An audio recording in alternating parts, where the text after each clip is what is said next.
I'm going to be going over some of the issues found on these balance wheels on these Westclox Big Bend movements. This particular movement is from 1948 and it goes to a case style 5. The movement is a 3B. Before removing the hairspring fastener, look and just take a note of how much of that hairspring is extending past. This is the position that you'll want to put it in when you reassemble it, and usually it'll have a slight bend right there where it goes into the stud. And then go ahead and remove the pin, and then rotate the balance wheel so that the hairspring will free itself from the stud and also the regulator. And then loosen the cup bearing until the balance wheel is free.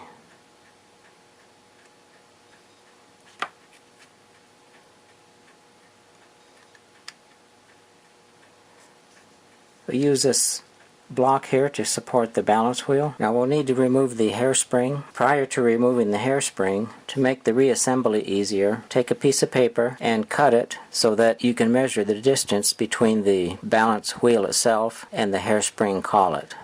And here you can see that this piece of paper, I've cut it prior to it, but it just fits in there, and this creates a gauge that I'll use when I reassemble it. So once you have your gauge, it's time to remove the hairspring collet. And then to help with assembly, after we remove the hairspring, take the end of the hairspring, which is right there, and project it down onto the balance wheel itself and just put a little scratch there. Or you can take a picture of it, or you can draw a picture just so that you know that where to orientate this end of the hairspring or this cut in the collet in relationship to the balance wheel. That's just to help when reassembling it that you get the hairspring fairly close to the correct position. Then it helps to take some tweezers and just slide them in here.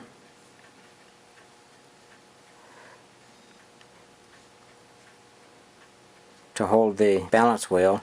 And then I use a pin vise with a needle on it. Some people use a very small screwdriver. And then I take the needle and I run it through the split in the collet until it loosens up. And then once it loosens up, it'll come right off.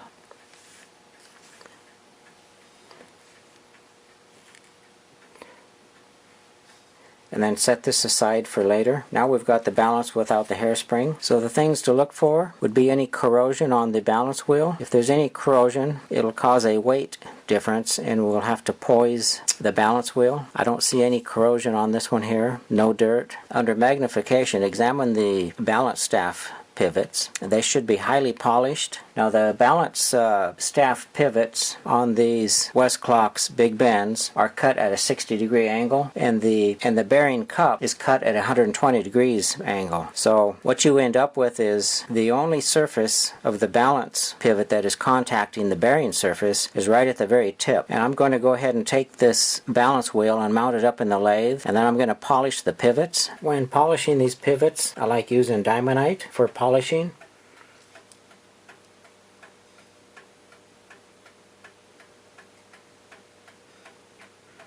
It's a white powder. And to prepare that diamondite,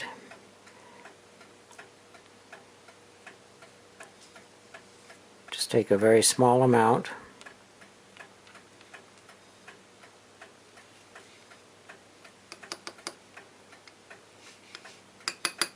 And to prepare the diamondite, we'll need to use a little bit of oil. Watch oil, clock oil, just as long as it's a thin oil.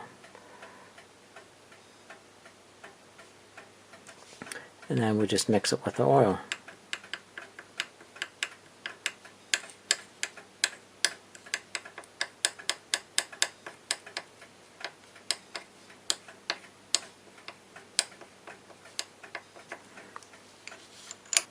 Now one more drop ought to do it.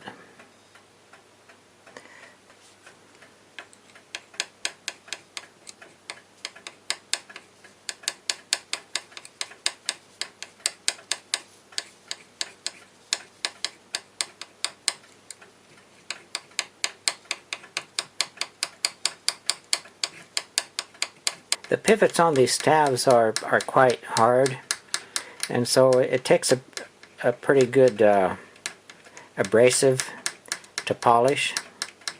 This diamondite is actually diamond powder,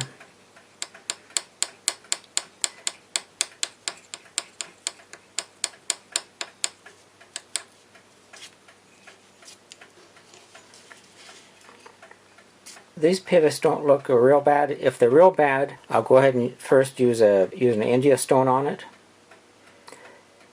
And then once I get it shaped where I need it to be shaped, I'll finish up with a nice Arkansas stone on it. But I'm not going to do those steps on this one here, because I'm just going to go ahead and polish this one here. And you can use a toothpick. What I use is a boxwood. Boxwood seems to work real well, but if you don't have boxwood, you can use some other type of wood. Shine, and what you're going to see is it'll start turning black on the wood. And any place it turns black, that means that it's polishing, it's cut. That's actually steel that's coming off there, that's metal. And so black is what you want to see on your boxwood. And the only working part of the pivot is right here on the tip. The rest of that cut is there for clearance. So I'm going to concentrate mainly on the tip. You want that tip to be rolled over slightly. You don't want it to be as sharp as a needle. Okay, that looks much better. I'll do the other side.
So now that the pivots are polished, while I was rotating this, I noticed another problem, and that is the balance wheel is not running true. That will affect the time keeping. So to correct that, we need to find out where the high spot is. You can hear that.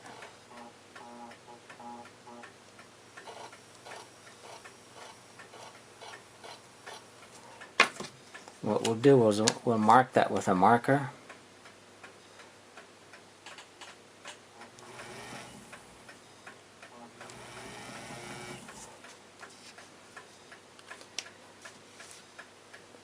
So where that marker is marked, and then go to the center of where that marker marked, and the wheel needs to turn this direction. So you just very gently take your fingers and just give it a little bit of a turn there. Actually, that's much better already. And I'll look at it again, see if I can get it any closer. I'm going to take this here and just watch with my eye to see where it needs to be corrected again.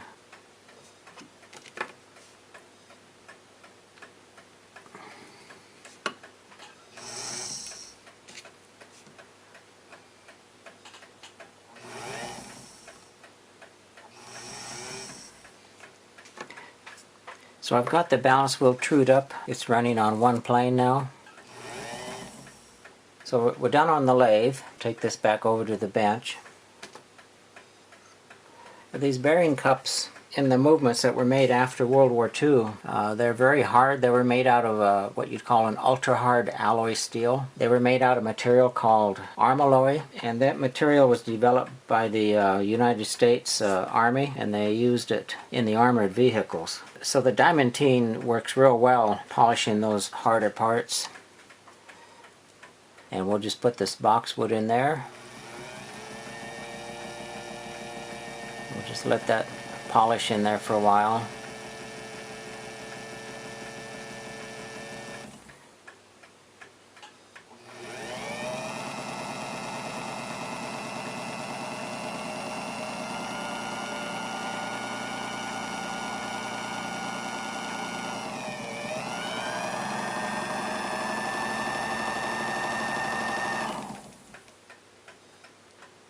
You can see it comes out black.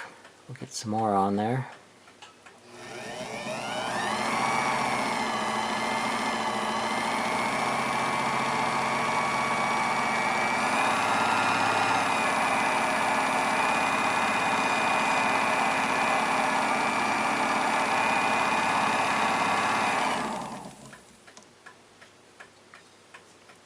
And then I'll finish up with a piece of clean wood.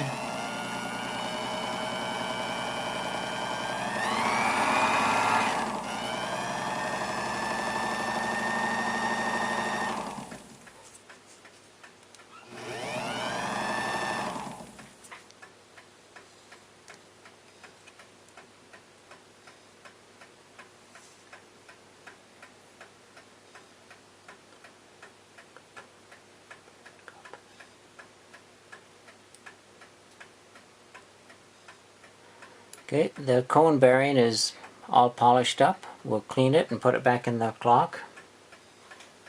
So it's time to mount the hairspring back on the balance. And earlier I made just a little scratch on the balance rim where the end of the hairspring matched up with. And I'm going to, just so we can see better, I'm going to touch that little scratch with a little bit of green ink there. This hairspring, drop it on there, then rotate it. I'm going to rotate it until the end of this hairspring matches up with that green dot there.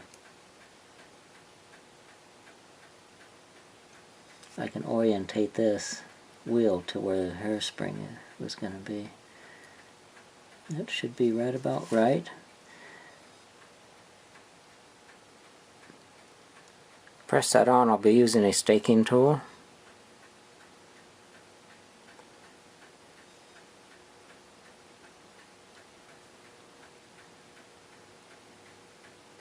And a hollow punch. Now this is where my little paper gauge will come in handy. I can measure between the balance wheel and the collar of the hairspring collar. And we just slowly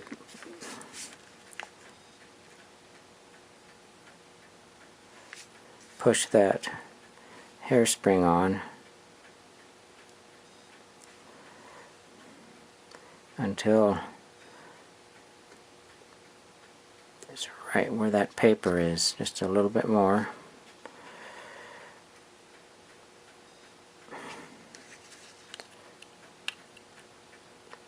Okay, that looks perfect.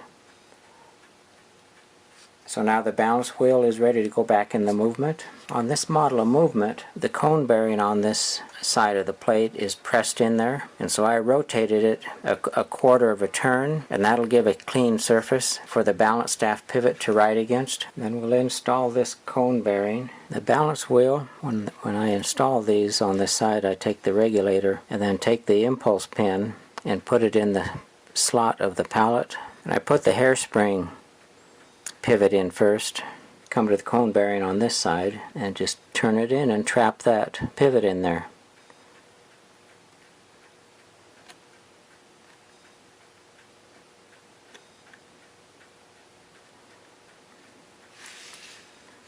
And then I'll rotate the balance wheel so that the hairspring will go through the regulator.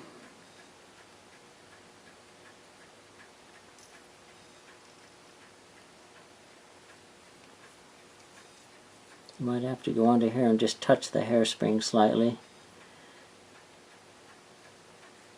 Make sure it goes through the regulator and then the stud.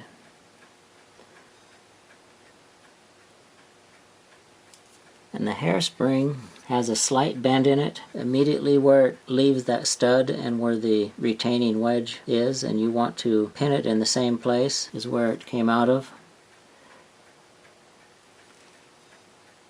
And that's right where it came out of.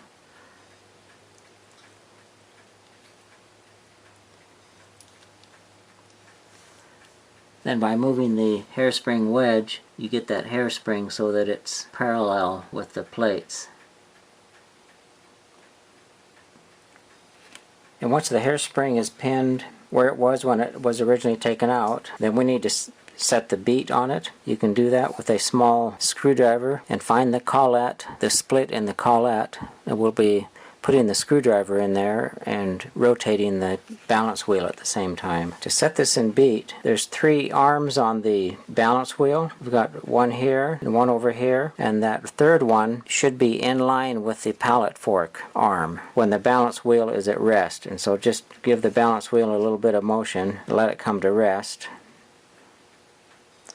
And that arm, the balance wheel arm on that side, it should be lined up with the pallet fork arm. And this one needs to rotate slightly. So to rotate that, the balance wheel needs to rotate in this direction. I'll take a screwdriver and hold it in that split in the collet, and then just with my finger I'll put a little pressure on the balance wheel and I'll watch for it to just move. Right there it just moved slightly.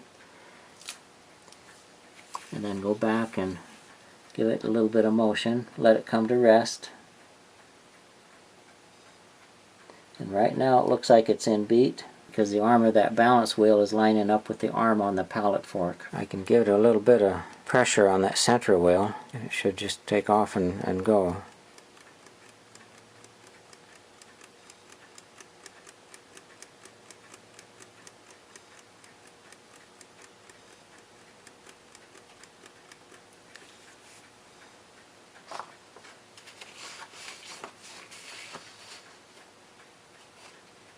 So that's just a few things to look for when you're dealing with these balances on these Westclox Big Bend pin levers.